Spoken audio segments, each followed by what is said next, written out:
Good morning, students. I think you all are happy and safe in your home, and your exams all are postponed. And in the last section, we have finished till order current exchange system, right? And I think you all are studied up to there and ready to answer my questions. Anyway, I am not going to ask you any questions now.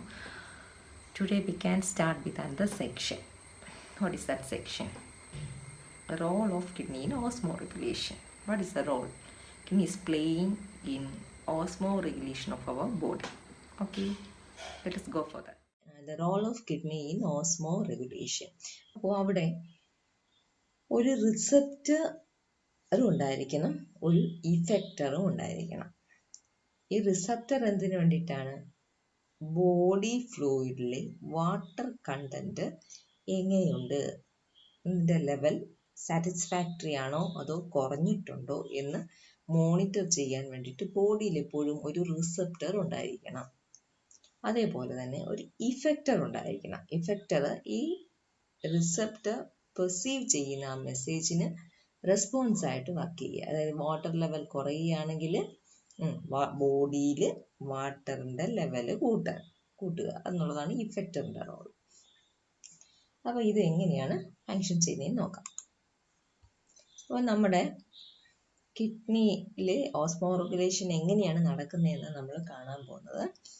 ഇതിനകത്ത് ആ റിസപ്റ്ററും ഇഫക്റ്ററും ഏതൊക്കെയാണ് എന്ന് നമുക്ക് നോക്കണം. ഇതിനകത്ത് receptor എന്ന് പറയുന്നത് hypothalamus ആണ്. നമ്മുടെ ബ്രെയിനിലെ ഹൈപ്പോതലാമസ് ആണ് റിസപ്റ്റർ. റിസപ്റ്റർ എന്ന് പറയുന്നത് it sense the level of water in body fluid, whether it is low or high എന്ന് സെൻസ് ചെയ്യുന്ന റിസപ്റ്റർ എന്ന് പറയുന്നത് ഹൈപ്പോതലാമസ് ആണ്. അപ്പം ഈ ഹൈപ്പോതലാമസ് ഇപ്പോൾ നമുക്ക് പഠിക്കാൻ വേണ്ടിയിട്ട് ആദ്യം വാട്ടർ ലെവൽ ബോഡി ഫ്ലൂയിഡ്സിൽ കുറവാണ്, ലെസ് ആണ്, ലോവർ ആണ് എന്ന് കൺസിഡർ ചെയ്യുക. അപ്പോൾ ഹൈപ്പോതലാമസ് അത് സെൻസ് ചെയ്തു വാട്ടർ ലെവൽ കുറവ്. എന്നിട്ട് എന്ത് ചെയ്യുന്നറിയാമോ, ആ ഒരു സിഗ്നൽ ഹൈപ്പോതലാമസിലെ ചില ഓസ്മോ റിസപ്റ്റർ സെൽസ് ആണ് പെർസീവ് ചെയ്യുന്നത്. വാട്ടർ ലെവൽ കുറവ് എന്നുള്ള ആ ഒരു സിഗ്നൽ സെൻസ് ചെയ്തത് ഹൈപ്പോതലാമസിലെ ഓസ്മോ റിസപ്റ്റേഴ്സ് ആയിട്ടുള്ള ചില സെൽസ് അത് സെൻസ് ചെയ്യും. എന്നിട്ട് it will stimulate some neuro secretory cells. ചില ന്യൂറോ സെക്രീറ്ററി സെൽസിനെ സ്റ്റിമുലേറ്റ് ചെയ്യും. ഏത്? ഈ osmo receptor cells. Osmo receptor cells neuro secretory സെൽസിനെ സ്റ്റിമുലേറ്റ് ചെയ്യും. അപ്പോൾ എന്ത് ചെയ്യും? അവിടുന്ന് എന്ത് പ്രൊഡ്യൂസ് ചെയ്യപ്പെടും?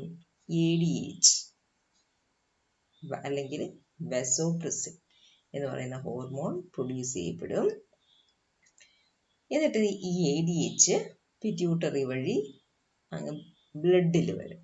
ബ്ലഡിൽ വന്ന് distal convoluted tubule of nephron ബ്ലഡിൽ കൂടി വന്ന് അങ്ങ് കിഡ്നിയിൽ വരുന്നു. അതാണ് അധികം മനസ്സിലാക്കേണ്ടത്. ബ്ലഡിൽ നിന്ന് വന്നിട്ട് കിഡ്നിയിലെത്തുന്നു. കിഡ്നിക്കകത്ത് നെഫ്രോണിനകത്ത് വരുന്നു. നെഫ്രോണിനകത്തെ ഡിസ്റ്റൽ കൺവല്യൂട്ടഡ് ട്യൂബ്യൂളിലെത്തുന്നു. ഡിസ്റ്റൽ കൺവല്യൂട്ടഡ് ട്യൂബ്യൂളിൽ നിന്ന് പിന്നെ കളക്റ്റിംഗ് ഡക്റ്റിനകത്ത് എത്തുന്നു. അപ്പോൾ എന്ത് ചെയ്യും? ഈ ADH കളക്റ്റിംഗ് ഡക്റ്റിൽ എത്തുമ്പോഴത്തേക്ക് കളക്റ്റിംഗ് ഡക്റ്റ് മനസ്സിലാകും, അതുകൊണ്ട് water level in body fluid is very less and I need to reabsorb water right here എന്ന് മനസ്സിലാവും. അങ്ങനെ കളക്റ്റിംഗ് ഡക്റ്റ് അവിടെ വാട്ടറിനെ റീഅബ്സോർബ് ചെയ്തിട്ട് യൂറിൻ കോൺസെൻട്രേറ്റഡ് ആയിട്ട് എക്സ്ക്രീറ്റ് ചെയ്യാൻ തുടങ്ങും. അതിൻ്റെ ഫലമായിട്ട് ബോഡിയിലെ വാട്ടർ കണ്ടന്റ് കൂടും. അങ്ങനെയാണ് കിഡ്നിയുടെ റോള് ഇൻ ഓസ്മോറെഗുലേഷൻ. അപ്പം വാട്ടറിൻ്റെ റീഅബ്സോർപ്ഷൻ കൂട്ടിക്കൊണ്ടാണ് ബോഡിയിലെ വാട്ടർ കണ്ടന്റിന്റെ ലെവൽ മെയിൻറ്റെയിൻ ചെയ്യുന്നത്. ഇത് ഹെൽപ്പ് ഓഫ് ഹൈപ്പോതലാമസ്. ഇതാണ് കിഡ്നിയുടെ റോൾ ഇൻ ഓസ്മോറെഗുലേഷൻ. ഇത് നമ്മൾ ഏത് കണ്ടീഷനിലാണ് പറഞ്ഞേ? ബോഡിയിൽ വാട്ടർ ലെവൽ കുറയുന്നത്. അപ്പൊ ബോഡിയിൽ ഇനി വാട്ടർ ലെവൽ കൂടുന്ന കണ്ടീഷനിൽ എങ്ങനെയായിരിക്കും നോക്കി?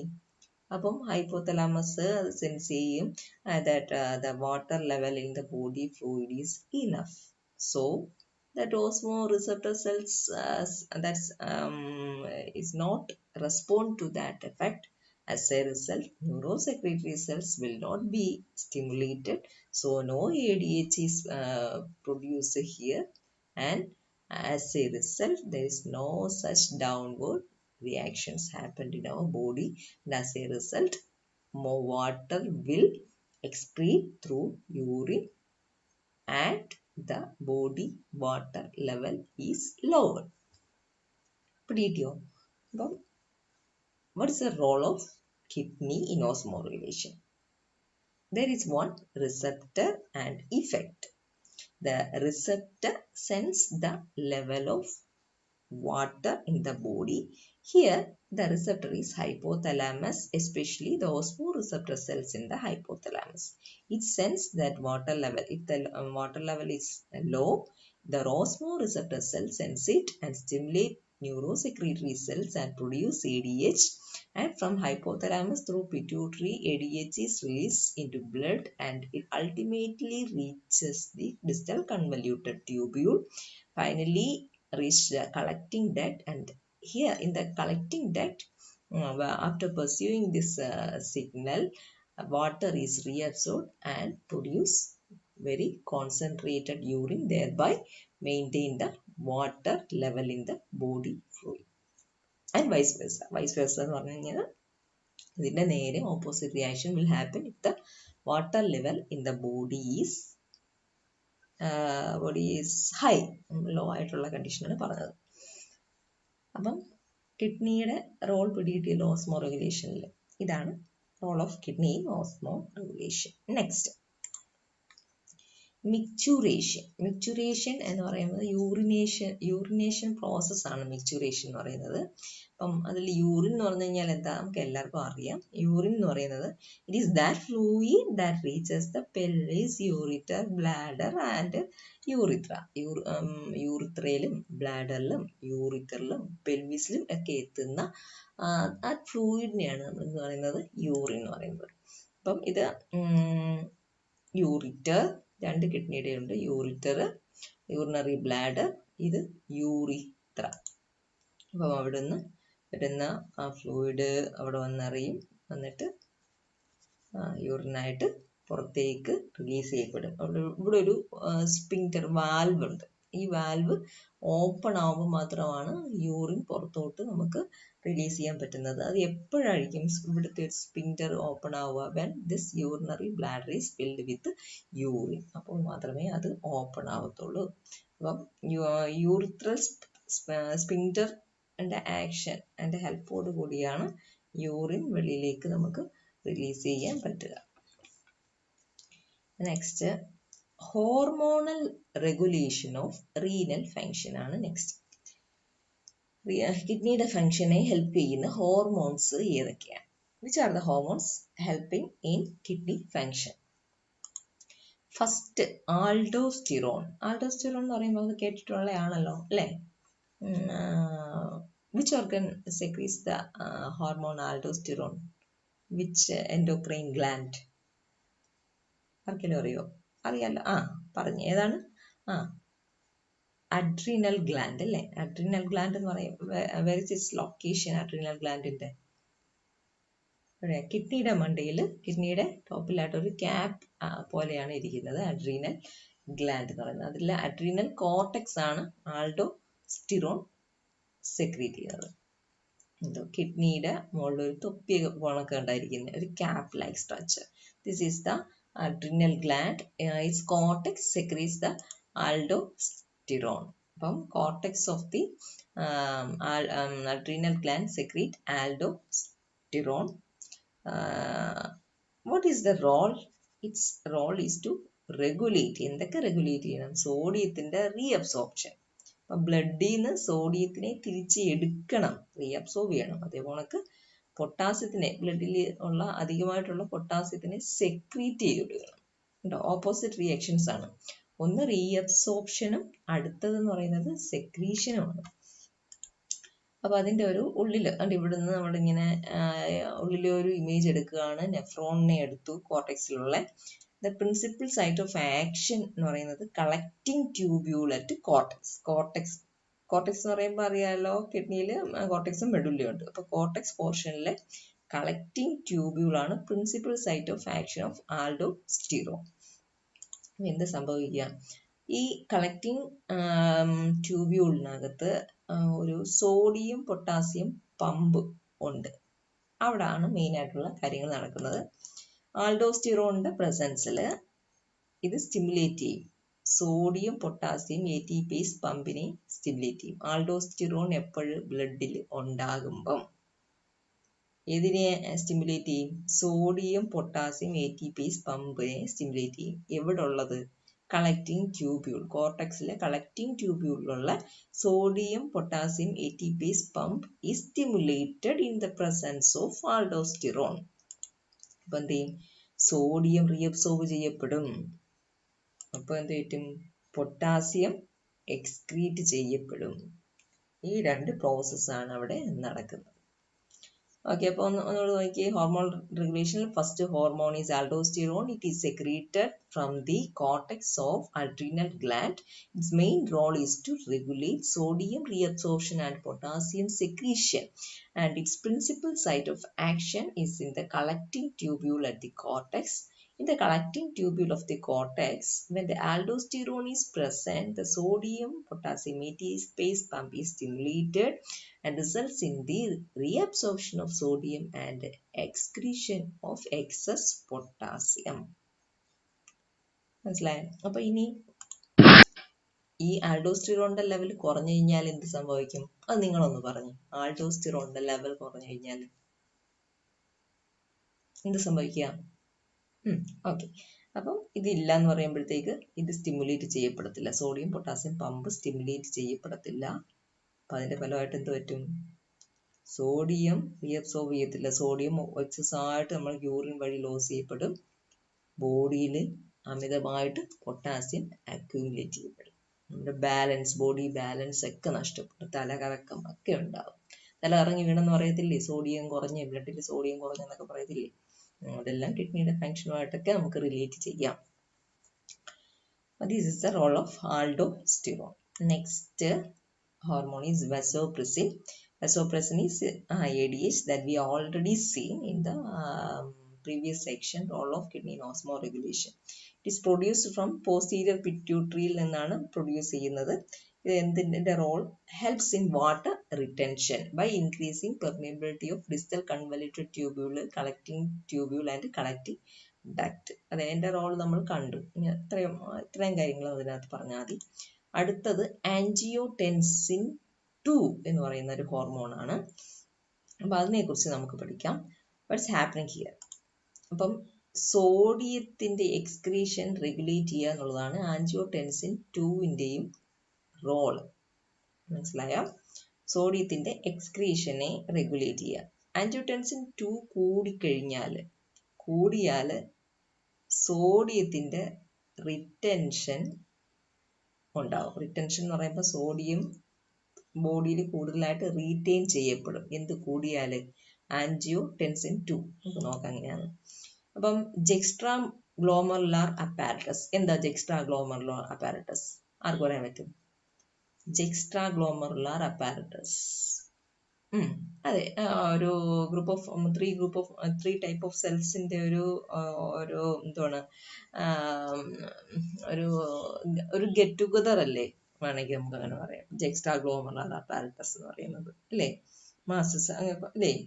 അപ്പം അതൊരു ഗ്ലാൻഡായിട്ട് ആക്ട് ചെയ്തിട്ട് അവിടെ ഒരു ഹോർമോൺ പ്രൊഡ്യൂസ് ചെയ്യുന്നു പറഞ്ഞില്ലായിരുന്നോ? റെനിൻ എന്ന് പറയുന്നത്. ആ റെനിൻ എന്ന് പറയുന്ന ഹോർമോൺ ആണ് ഇവിടുത്തെ മെയിൻ ഫാക്ടർ. ഈ റെനിൻ പോയിട്ട് ആൻജിയോടെൻസിൻ 1 എന്ന് പറയുന്ന ഹോർമോണിനെ എന്തായിട്ട് മാറ്റും? ആൻജിയോടെൻസിൻ 2 ആക്കി മാറ്റും. അപ്പം ബോഡിയിൽ എക്സസ് ആയിട്ട് സോൾട്ട് ലോസ് ചെയ്താൽ, സോഡിയം ലോസ് ചെയ്ത് കഴിഞ്ഞാൽ what will result? It ends up in low blood pressure. ബോഡിയിൽ നിന്ന് എക്സസ് ആയിട്ട് സോൾട്ട് ലോസ് ചെയ്ത് കഴിഞ്ഞാൽ ലോ BP ഉണ്ടാവും. അപ്പോൾ എന്താ ബോഡി ചെയ്യേണ്ടത്? സോഡിയത്തിനെ റീറ്റെയിൻ ചെയ്യണം for rising the BP normal ലെവലിലോട്ട് എത്തുന്നതിന് വേണ്ടി. അപ്പം ആൻജിയോടെൻസിൻ 2ന്റെ ലെവൽ കൂടും. അപ്പം അവിടെ നിങ്ങൾ ഒന്ന് നിർത്തിയിട്ട് ഒന്നുകൂടെ പുറകോട്ട് ചിന്തിക്കുക. ബോഡിയിൽ ബ്ലഡ് BP കുറയുമ്പോൾ ആൻജിയോടെൻസിൻ 1 എന്ന് പറയുന്നത് ഇനാക്റ്റീവ് കണ്ടീഷനാണ്. അപ്പം ആൻജിയോടെൻസിൻ 1നെ 2 ആക്കി മാറ്റണമെങ്കിൽ റെനിൻ വരണം. ആ സമയത്താണ് നമ്മുടെ കിഡ്നിയിലെ എൻഡോക്രൈനായിട്ട് ഫങ്ഷൻ ചെയ്യാനും പറ്റുന്ന extra glomerular apparatus renin secrete ചെയ്യും. റെനിൻ പോയി ആൻജിയോടെൻസിൻ 1നെ കൺവേർട്ട് ടു ആൻജിയോടെൻസിൻ 2. അപ്പം ആൻജിയോടെൻസിന്റെ ലെവൽ കൂടുമ്പോഴത്തേക്ക് സോഡിയത്തിന്റെ റിറ്റൻഷൻ നടക്കും. BP വീണ്ടും നോർമൽ ലെവലിലോട്ട് വരും. That is the role of angiotensin 2. Next parathyroid hormone. Parathyroid hormone വരുമ്പോഴത്തേക്ക് it is a calcium regulating hormone. നമ്മുടെ ബോഡിയിൽ അല്ലെ ബ്ലഡിൽ കാൽസ്യത്തിന്റെ ലെവൽ റെഗുലേറ്റ് ചെയ്യുന്ന ഹോർമോണാണ് പാരാതൈറോയ്ഡ് ഹോർമോൺ എന്ന് പറയുന്നത്. ഇതിന്റെ മെയിൻ ആക്ഷൻ സൈറ്റ് എന്ന് പറയുന്നത് ഡിസ്റ്റൽ കൺവല്യൂട്ടഡ് ട്യൂബ്യൂളും ലൂപ്പ് ഓഫ് ഹെൻലിയുമാണ്. എവിടൊക്കെയാണ്? ഡിസ്റ്റൽ കൺവല്യൂട്ടഡ് ട്യൂബ്യൂളും ലൂപ്പ് ഓഫ് ഹെൻലി. ഇനി ഇത് എന്തൊക്കെയാണ് ചെയ്യുന്നതെന്ന് നോക്കിയേ. കാൽസ്യത്തിന്റെ റീഅബ്സോർപ്ഷൻ ഉണ്ടാ എവിടൊക്കെയാ? ഡിസ്റ്റൽ കൺവല്യൂട്ടഡ് ട്യൂബ്യൂളിലും ലൂപ്പ് ഓഫ് ഹെൻലിയിലും എന്തിട്ടാണ്? കാൽസ്യത്തിന്റെ റീഅബ്സോർപ്ഷനെ ഹെൽപ്പ് ചെയ്യും പാരാതൈറോയ്ഡ് ഹോർമോൺ. റീഅബ്സോർബ് ചെയ്തിട്ട് എപ്പോഴായിരിക്കും ബ്ലഡിൽ കാൽസ്യത്തിന്റെ ലെവൽ കുറയുമ്പോഴായിരിക്കണമല്ലോ ഈ റീഅബ്സോർപ്ഷൻ നടക്കുക. അപ്പം അത് നടക്കും പാരാതൈറോയ്ഡ് ഹോർമോണിന്റെ പ്രസൻസിൽ. പിന്നെന്ത് സംഭവിക്കുക? പൊട്ടാസ്യത്തിന്റെ റീഅബ്സോർപ്ഷനെ പ്രിവെന്റ് ചെയ്യും. എവിടുത്തെ? പ്രോക്സിമൽ കൺവല്യൂട്ടഡ് ട്യൂബ്യൂളിലെ. പ്രോക്സിമൽ കൺവല്യൂട്ടഡ് ട്യൂബ്യൂളിലെ പൊട്ടാസ്യത്തിന്റെ അല്ല പോയി ഫോസ്ഫേറ്റിന്റെ റീഅബ്സോർപ്ഷനെ പ്രിവെന്റ് ചെയ്യും. എന്തിന്റെയാണ്? ഒന്നുകൂടെ ശ്രദ്ധിച്ചോ. ടീച്ചർ ആദ്യം പൊട്ടാസ്യം എന്നാണ് പറഞ്ഞത്. ഫോസ്ഫേറ്റിന്റെ റീഅബ്സോർപ്ഷനെ പ്രിവെന്റ് ചെയ്യും പ്രോക്സിമൽ കൺവല്യൂട്ടഡ് ട്യൂബ്യൂൾ. കൂടാതെ ഇനി ഒരു റോളുണ്ട്, മാഗ്നീഷ്യത്തിന്റെ reabsorption in the loop of Henle. ഇതും ചെയ്യും. ഇപ്പൊ 3 റോളാണ് പാരാതൈറോയ്ഡ് ഹോർമോൺ ചെയ്യുന്നത്. ഒന്ന് മെയിൻ ആയിട്ടും കാൽസ്യം റെഗുലേറ്റിംഗ് ഹോർമോൺ ആണ് പാരാതൈറോയ്ഡ് ഹോർമോൺ എന്ന് പറയുന്നത്. And its main site of action is in the distal convoluted tubule and loop of Henle. In these sites, it helps in the reabsorption of calcium. Along with that, it prevents the excess reabsorption of phosphate in the proximal convoluted tubule, and also it helps in the reabsorption of magnesium ion in the loop of Henle. Clear ആയല്ലോ? Next atrial natriuretic hormone എന്നുള്ളതാണ് അടുത്തൊരു hormone. അപ്പം ഇത് ഈ ഡിസ്റ്റൻഡഡ് heart pressure കൂടി BP കൂടിയിട്ട് നല്ല ഡിസ്റ്റൻഡഡ് ആയിട്ട് നിൽക്കുമ്പം അങ്ങനെയുള്ള സ്റ്റേജിലെ ഏട്രിയത്തിന്റെ വാളിൽ നിന്നുണ്ടാകുന്ന ഒരു ഹോർമോണാണ് atrial natriuretic hormone. It is produced from the atrial wall in the distended state. Atrial wall നല്ല പ്രഷർ BP ഒക്കെ കൂടി നല്ല ഡിസ്റ്റൻഡഡ് ആയിട്ട് നിൽക്കുമ്പോൾ ആണ് ഈ ഹോർമോൺ സെക്രീറ്റ് ചെയ്യപ്പെടുന്നത്. അപ്പം ഈ ഹോർമോണിന്റെ ആക്ഷൻ എന്താ? ഇത് ഇൻഹിബിറ്റ് ചെയ്യും എന്തിന്റെയൊക്കെ റീഅബ്സോർപ്ഷൻ? സോഡിയത്തിന്റെ റീഅബ്സോർപ്ഷനെ ഇൻഹിബിറ്റ് ചെയ്യും. അപ്പൊ സോഡിയത്തിന്റെ റീഅബ്സോർപ്ഷൻ ഇൻഹിബിറ്റ് ചെയ്യും എന്ന് പറയുമ്പോൾ മോർ സോഡിയം വിൽ എക്സ്ക്രീറ്റ് വയ urine and it can reduce the BP അല്ലേ? അപ്പം അതേപോലെ വേറൊരു ആക്ഷനോട് ചെയ്യും. It inhibits aldosterone secretion by adrenal cortex. ആൾഡോസ്റ്റിറോണിന്റെ റോള് നമ്മൾ കണ്ടു. എന്തുവായിരുന്നു? സോഡിയത്തിന്റെ റീഅബ്സോർപ്ഷൻ ആയിരുന്നു. അതിനെയും ഇൻഹിബിറ്റ് ചെയ്യും. പിന്നെ വാട്ടർ റീഅബ്സോർപ്ഷനെയും കൺട്രോൾ ചെയ്യും. ഈ BPയുടെ ലെവൽ മെയിൻറ്റെയിൻ ചെയ്യേണ്ട രീതിയിൽ. അങ്ങനെ ബ്ലഡ് പ്രഷർ വീണ്ടും നോർമൽ ആക്കാൻ ഹെൽപ്പ് ചെയ്യുന്ന ഹോർമോണാണ് atrial natriuretic hormone. It is secreted by the atrial wall in a distended state. This hormone inhibits the sodium and water reabsorption in the renal tubule and also inhibits the aldosterone secretion by the adrenal cortex and finally helps in lowering the blood pressure. ഇനി urine composition, നമ്മൾ urine നോക്കിക്കഴിഞ്ഞാൽ അതിനകത്ത് എന്തൊക്കെ കാണും എന്നുള്ളതാണ്. അപ്പം ചില factors ആണ് ഡിറ്റർമിൻ ചെയ്യുന്നത് യൂറിൻ്റെ കോമ്പോസിഷൻ. നമ്മൾ കഴിച്ച ഫുഡ്, നമ്മൾ എത്രമാത്രം വെള്ളം കുടിച്ചു, ഇല്ലേ? 8 ഗ്ലാസ് വെള്ളം കുടിക്കണം എന്ന് പറയാറുണ്ട്. അപ്പം നമ്മൾ നോർമലി ഒരു 2 ലിറ്റർ വെള്ളമെങ്കിലും ഒരു നോർമൽ പേഴ്സൺ ഒരു ദിവസം കുടിക്കണം. പിന്നെ മെൻ്റൽ സ്റ്റേറ്റ്, നമ്മുടെ ആ ഒരു ഭയങ്കരമായിട്ട് ഒരു എന്താണ് ഭയന്ന് അങ്ങനെയൊക്കെ ഇരിക്കുന്ന ഉള്ള സ്റ്റേജ്, അങ്ങനെയൊക്കെ ഉള്ളപ്പോൾ നമ്മുടെ യൂറിൻ്റെ കോമ്പോസിഷൻ വേരി ചെയ്യും. പിന്നെ മസ്കുലർ ആക്ടിവിറ്റി, ഒത്തിരിയും എക്സസൈസ് ഒക്കെ ചെയ്യുമ്പോഴത്തേക്ക് വെള്ളം ഒരുപാട് ലോസ് ആകുമ്പോഴത്തേക്ക് വിയർത്തൊക്കെ പോകുമ്പോഴത്തേക്ക് യൂറിൻ്റെ കോൺസെൻട്രേഷനിൽ കുറേ വ്യത്യാസം വരും. അതൊക്കെ നമുക്ക് ചിന്തിക്കാവുന്നതാണ്. Water കുറയുമ്പോഴത്തേക്കും യൂറിൻ്റെ concentration കൂടുമായിരിക്കും. ചില അയോൺസിൻ്റെ കോൺസ്റ്റിറ്റ്യൂഷൻസ് ഒക്കെ കുറേ വ്യത്യാസപ്പെടും.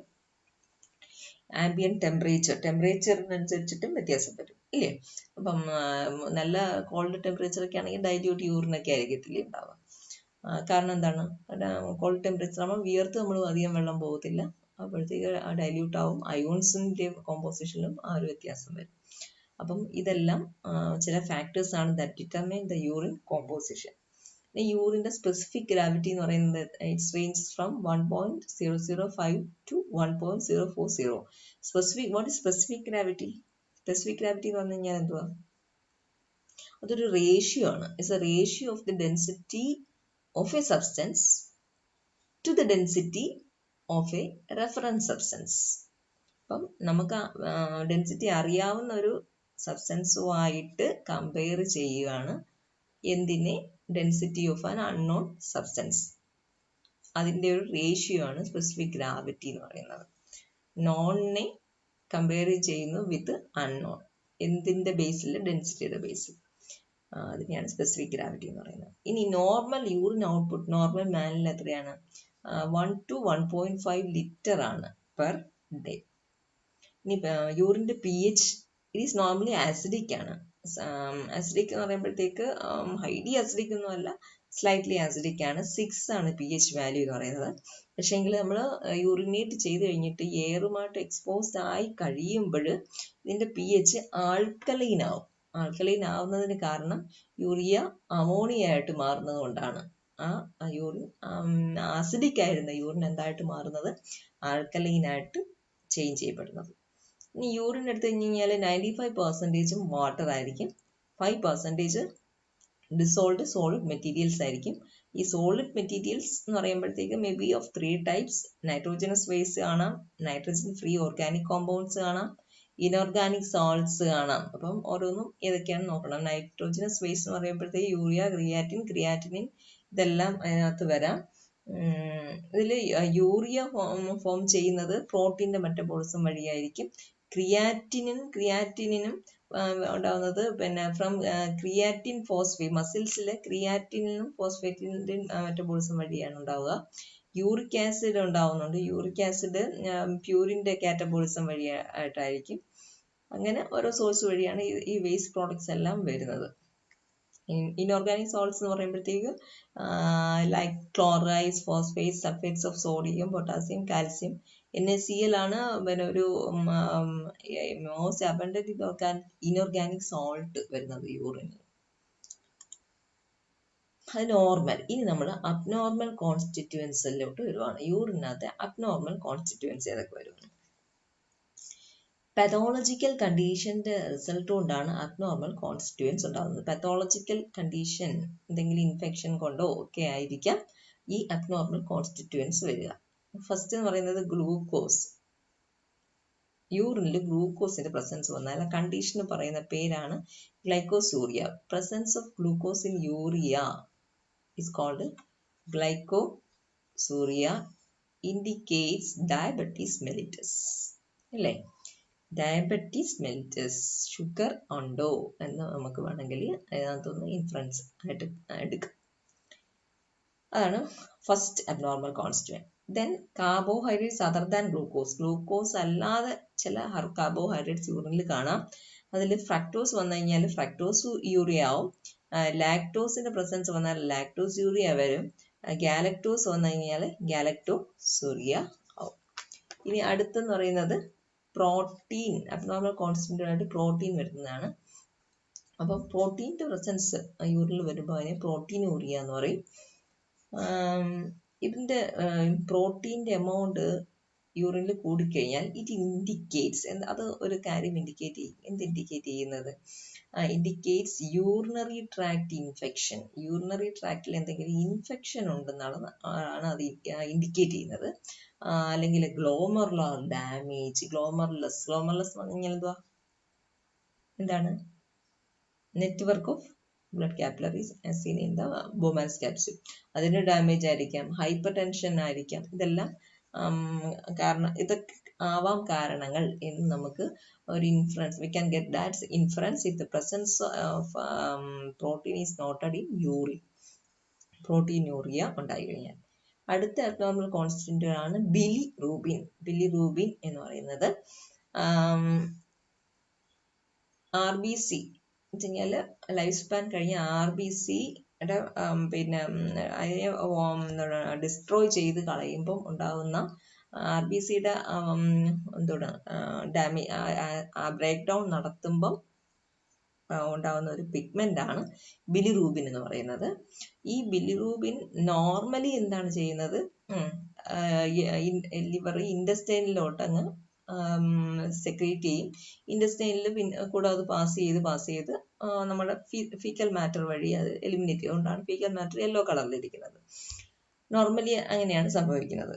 പക്ഷെ അപ്പോൾ ലിവർ നോർമലായിട്ട് ഫങ്ഷൻ ചെയ്തില്ല എന്നുണ്ടെങ്കിൽ എന്ത് ചെയ്യാം? ഇത് നമ്മുടെ ഇൻഡസ്റ്റൈനിലോട്ട് സെക്രീറ്റ് ചെയ്യപ്പെടത്തില്ല, പകരം ബ്ലഡിൽ തന്നെ നിൽക്കും, കിഡ്നിയിലെത്തി അത് യൂറിനിൽ വരും. അപ്പോൾ യൂറിനിൽ മഞ്ഞ കളർ വരും. Presence of bilirubin in urine, അത് അബ്നോർമൽ കണ്ടീഷൻ ആണ്. അത് ഇൻഡിക്കേറ്റ് ചെയ്യുന്നത് അപ്പോൾ എന്താ? ലിവറിന്റെ മാൽഫങ്ഷൻ ആണ്, ജോണ്ടിസ് ആണ്. എക്സസ് ബിലിറൂബിൻ വന്നു കഴിഞ്ഞാൽ മഞ്ഞപ്പിത്തമാണ് നമ്മൾ പറയും. Excess bilirubin is an indication of jaundice, അല്ലേ? കിഡ്നി മാൽഫങ്ഷൻ ഒക്കെ അത് നമുക്ക് ഇൻഡിക്കേറ്റ് ചെയ്യും ഈ ബിലിറൂബിൻ്റെ പ്രസൻസ് യൂറിനിൽ വന്നാൽ. അത് it's A most dangerous situation ആണ്.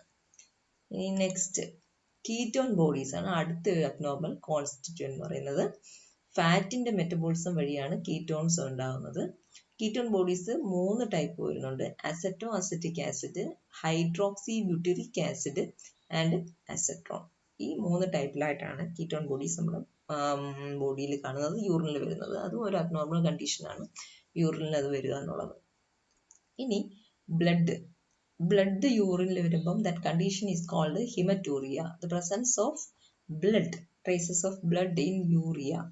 If that condition occurs, it is named as hematuria. And the reasons നോക്കണം. മെൻസ്ട്രേഷൻ,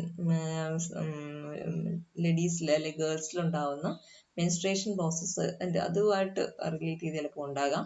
അല്ലെങ്കിൽ എന്തെങ്കിലും കത്തീറ്ററൈസേഷൻ, ഇപ്പോൾ ഒരു നമുക്ക് ഡിസീസ് കണ്ടീഷൻ വരുമ്പോഴത്തേക്ക് കത്തീറ്റർ എടുത്തില്ല യൂറിൻ പോകാൻ, അപ്പോൾ അതുമായിട്ട് ബന്ധപ്പെട്ട് വേണമെങ്കിൽ ബ്ലഡ് വരാം യൂറിനിൽ.